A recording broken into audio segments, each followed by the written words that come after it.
કુદરત માટે ઉપેક્ષિત એવો ઉત્તર ગુજરાતનો રાધનપુર અને સાંતલપુર વિસ્તાર, કે જે વિસ્તાર ભૂતકાળમાં દર 3 વર્ષે દુષ્કાળના ખપ્પરમાં ધકેલાતો.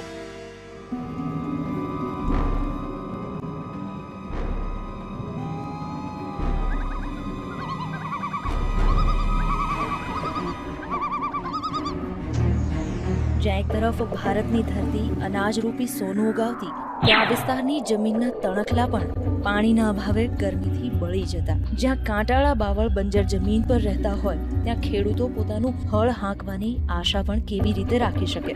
સૂકી નદીઓ, સૂકા તળાવો અને દૂર દૂર સુધી શુષ્ક નિર્જીવ જીવન. કલાકો સુધી લોકો પાણીના ટીપે ટીપા માટે તરસતા હતા.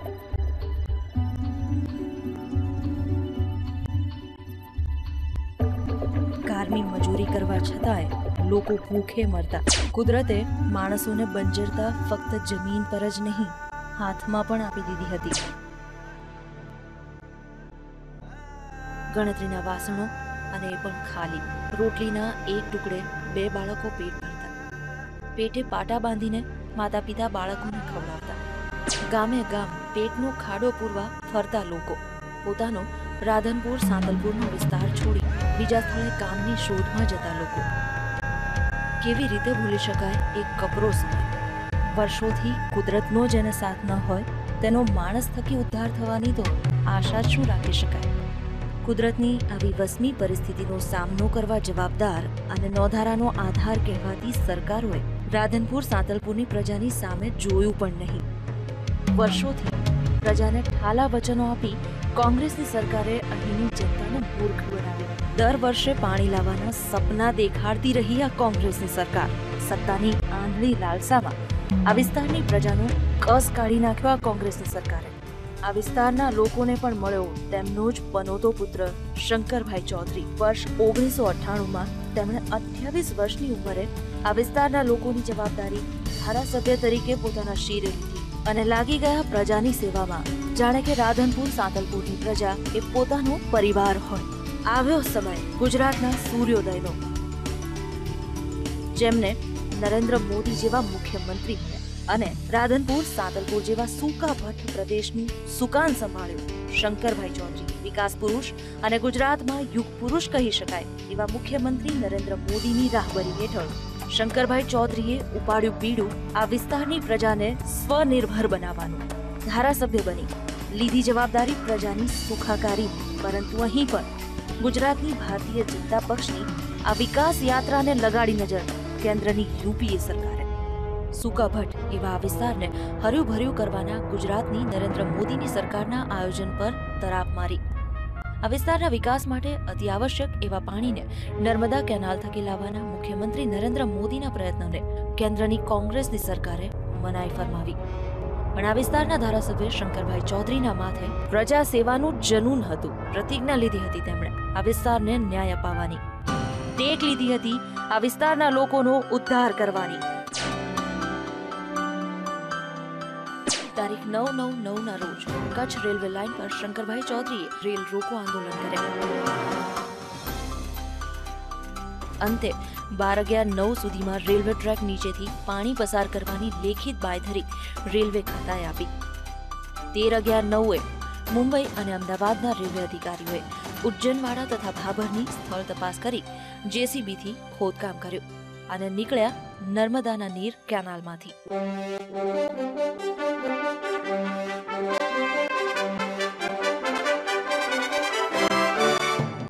આ 2-3 વર્ષથી કેનાલનું પાણી શંકરભાઈ અને નરેન્દ્ર મોદી ભાઈ તરફથી આ પાણી આ બાજુ આવ્યું એટલે એમ કે અમારા ખેતીવાડીમાં બધો સારો એમ કે વિકાસ થવા માંડ્યો.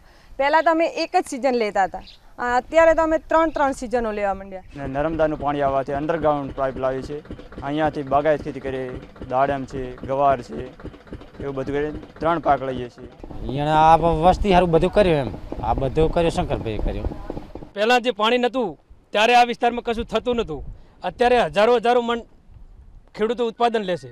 એટલે આ કેનાલનું પાણી આવવાથી ખૂબ મોટા ફાયદા ખેડૂતો થયા છે અને એ પણ નરેન્દ્રભાઈ મોદી સાહેબની સરકાર જ કરે.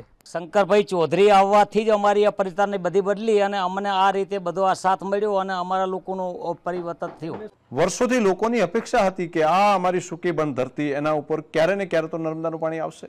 આ ભારતીય જનતા પાર્ટીની નરેન્દ્રભાઈ મોદીની સરકારે કેવડિયા કોલોનીથી આટલી નદીઓને પાર કરીને નર્મદાનું પાણી શેક આપણા વિસ્તાર સુધી પહોંચાડ્યું. 10 વર્ષ સુધી જે પુરુષાર્થ કર્યો છે એનું આ પરિણામ છે. અને આ કોઈ 2-5 વર્ષનું કામ નથી. સૈકા સુધી કેટલાય દશકાઓ સુધી આનો લાભ મળવાનો છે. બનાસ નદી એક જ તમે જુઓ તો પણ ધ્યાનમાં આવે કે એને પાર કઈ રીતે ઉપરથી આખી નદી વહેતી હોય અને નીચેથી નર્મદાનું પાણી નર્મદાની નહેર નીચેથી પસાર થતી હોય. આવી સાબરમતી નદી હોય, વચ્ચે આવતી તમામ નદીઓને પાર કરીને શેક પાણી આપણા વિસ્તાર સુધી આ 10 વર્ષના મહેનત મથામણ પછી પહોંચ્યું. એટલેથી અટક્યું નહીં. આપણા વિસ્તારની અંદર જે નહેરો પહોંચાડવા નહેરોનું કામ મુખ્યમંત્રી શ્રી આવ્યા, પહેલી રાધનપુર બ્રાન્ચ કેનાલનું કામ એનું ખાતમુહૂર્ત કર્યું અને એ કામ અત્યારે પૂરું થઈ ગયું. ફરી તમામ વિસ્તારના તમામ ખેતરો સુધી પાણી પહોંચાડવા માટેની નર્મદાની નહેરો માટે 1000 કરોડ કરતાં પણ વધારે રૂપિયા માન્ય મુખ્યમંત્રીશ્રીએ આપણા વિસ્તાર માટે મંજૂર કર્યા. એના ટેન્ડર પણ અપાઈ ગયા અને કેટલાક કામો અત્યારે ચાલુ પણ થઈ ગયા છે. સાયફનનું કામ અત્યારે કચ્છની અંદર અને ચોરાડ વિસ્તારની અંદર ખાસ કરીને જે પાણી પહોંચાડવું છે તો ફાંગલીથી કરી અને જજામ વચ્ચેનું નર્મદાનું સાયફનનું કામ કરોડો રૂપિયાને ખર્ચે એક સાથે 3 ટ્રકો 3 ખટારા ડબલ ડેકર એક સાથે ચાલી શકે એવડું મોટું સાયફન 2 કિલોમીટર કરતાં પણ વધારે લાંબુ, જેની જમીનની અંદર ઉપર શેણી નદી પસાર થશે, નીચે થઈ અને આખું પાણી નીકળશે. આવડું મોટું કામ, આવડું મોટું અભિયાન ત્યાંથી કરી શક મઢુતરા સુધી અલગ અલગ વિસ્તારની અંદર કચ્છ બ્રાન્ચ કેનાલ જે આખા ચોરાડ વિસ્તાર અને સાંતલપુર તાલુકાને જે નર્મદાનું પાણી પહોંચાડે છે એનું કામ પણ ચાલી રહ્યું છે. આખરે રાધનપુર વિધાનસભાના ધારાસભ્ય શંકરભાઈ ચૌધરી અને તેમની જનતાનો વિજય થયો. તારીખ 21 મે 2011ના રોજ મુખ્યમંત્રી નરેન્દ્ર મોદીએ રાપરિયા હનુમાન ખાતે નર્મદા કેનાલનું ખાતમુહૂર્ત કર્યું. ઉગ્યો સોહામણો સૂરજ નર્મદાના પાણી થકી ફક્ત 1 વર્ષના ઓછા સમયગાળામાં નર્મદા કેનાલનું બાંધકામ અરજણસરથી ભિલોડ સુધી પૂર્ણ કર્યું. જાતે ઊભા રહીને ધારાસભ્ય શંકરભાઈ ચૌધરીએ કામને વેગ અપાવ્યો. ગામે ગામે કેનાલે ફરીને મેળવ્યો તાર.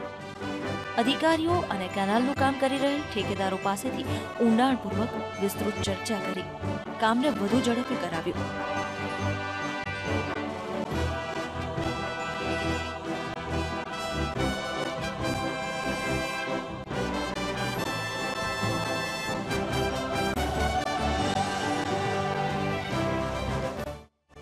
લોકોનો આશીર્વાદ અને જનતાના ધારાસભ્ય શંકરભાઈ ચૌધરી પરના વિશ્વાસે આ કામ પૂરપાટ વેગે આગળ વધ્યું.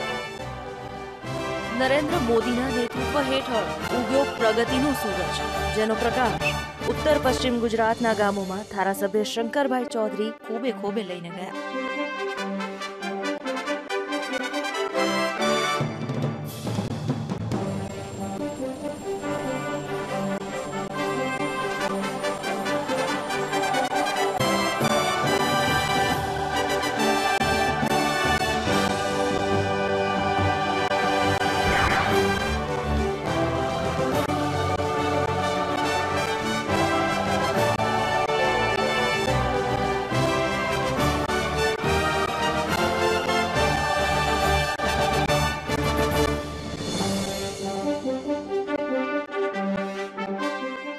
ક્યાંક માટીકામ તો ક્યાંક ખોદકામ, ક્યાંક આરસીસી કામ તો ક્યાંક ચણતરનું કામ. આ કામ માત્ર કેનાલના નિર્માણનું કામ નથી, પ્રજાજનોના આવતીકાલના ઉજ્જવળ ભવિષ્યનું નિર્માણ છે. દરેક ગામે પાણી પહોંચાડવાનો સંકલ્પ શંકરભાઈ ચૌધરીએ લીધો છે. પણ આ કામની સામે ઘણા અવરોધો આવ્યા છે.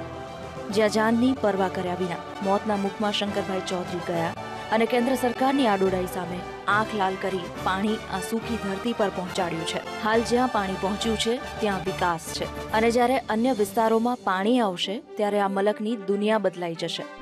ઝડપથી તમામ ગામોને નર્મદાના પાણીનો લાભ મળે તે પ્રમાણેનું વિશાળ પાયે આયોજન કરાયું, જેને ધારાસભ્ય શંકરભાઈ ચૌધરીએ સતત નિહાળ્યું. ગુજરાતના સૂકા ભડ પાણી વિહોણા ગામોમાં નર્મદાના નીર વહેવડાવવાનું ભગીરથ કાર્ય મુખ્યમંત્રી નરેન્દ્ર મોદીએ પાર પાડ્યું. રાધનપુર, સાંતલપુર વિસ્તારના ગામોમાં નર્મદાના નીર પહોંચાડવાની પ્રતિજ્ઞા સાથે ધારાસભ્ય શંકરભાઈ ચૌધરીએ દિવસ રાત એક કરી મહેનત કરી. હવે રાધનપુર સાતલપુરના ગામોમાં પણ અનાજની સોના જેવી